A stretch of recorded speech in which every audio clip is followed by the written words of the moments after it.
Guys, welcome back to the channel. My name is Randall. This is the McClures. We react, we review, we make fun of, we laugh at stuff over here. We're of course sponsored by www.mcclures.store. We sell quality American products. Check out if we have something that you need or want. Help support the channel and America. www.mcclures.store. Alright guys, it's Monday. It is Monday, March the 13th. It is my anniversary, 25-year anniversary, which is crazy, absolutely crazy. Didn't even realize it until like lunchtime. Me and the wife aren't big on stuff like that, so it's not a huge deal. But if you guys want to hit up the donations like crazy, we'll spend it all on her. How about that? Alright, well, we're going to get into some stuff. I thought Trump was live right now. I was going to watch that, but apparently he's not. Apparently he's not.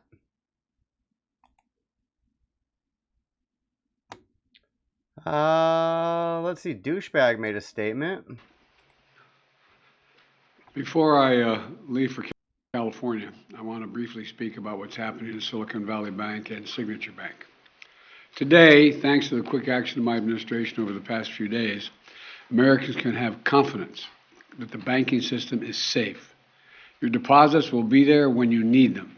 Small businesses across the country, the deposit accounts at these banks can breathe easier knowing they'll be able to pay their workers and pay their bills.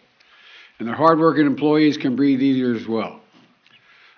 Last week, when we learned of the problems of the banks and the impact they could have on jobs of small businesses and banking system overall, I instructed my team to act quickly to protect these interests.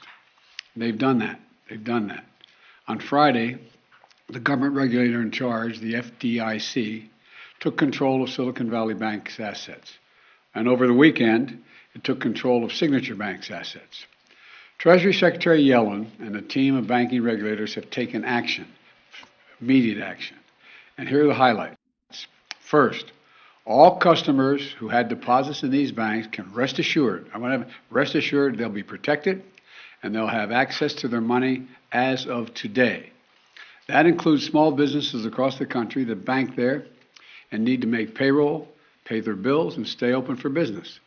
No losses will, this is an important point, no losses will be borne by the taxpayers. Let me repeat that. No losses will be borne by the taxpayers. Instead, the money will come from the fees that banks pay into the deposit insurance fund. Because of the actions that our regulators have already taken, every American should feel confident that their deposits will be there if and when they need them. Second, the management of these banks will be fired. If the bank is taken over by FDIC, the people running the bank should not work there anymore. Third, investors in the banks will not be protected. They knowingly took a risk, and when the risk didn't pay off, investors lose their money. That's how capitalism works. And fourth, there are important questions of how these banks got into the circumstance in the first place. We must get the full accounting of what happened and why those responsible can be held accountable. And my administration knows. Biden, you're responsible, buddy.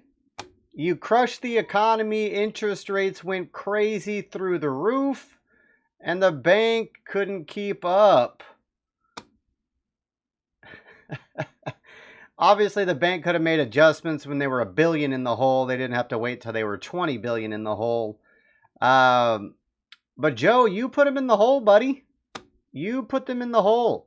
He's probably going to go into right now blaming it on Trump, which is funny because this bank was very profitable last year. It didn't get into any issues until this year, which is well into your presidency, sir. I'm not sure how you're going to blame this one on Trump, but I'm sure you will. Let's see how you do it. No one is above the law. And finally, we must reduce the risk of this happening again. During the Obama-Biden administration, we put in place tough requirements on banks like Silicon Valley Bank and Signature Bank. including the Dodd-Frank law, to make sure that the crisis we saw in 2008 would not happen again. Unfortunately, the last administration rolled back some of these requirements.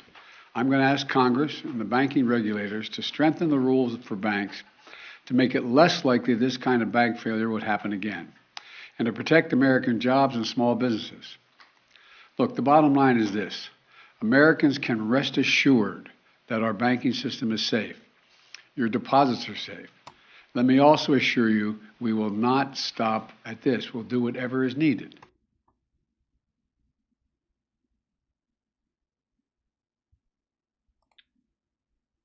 Okay.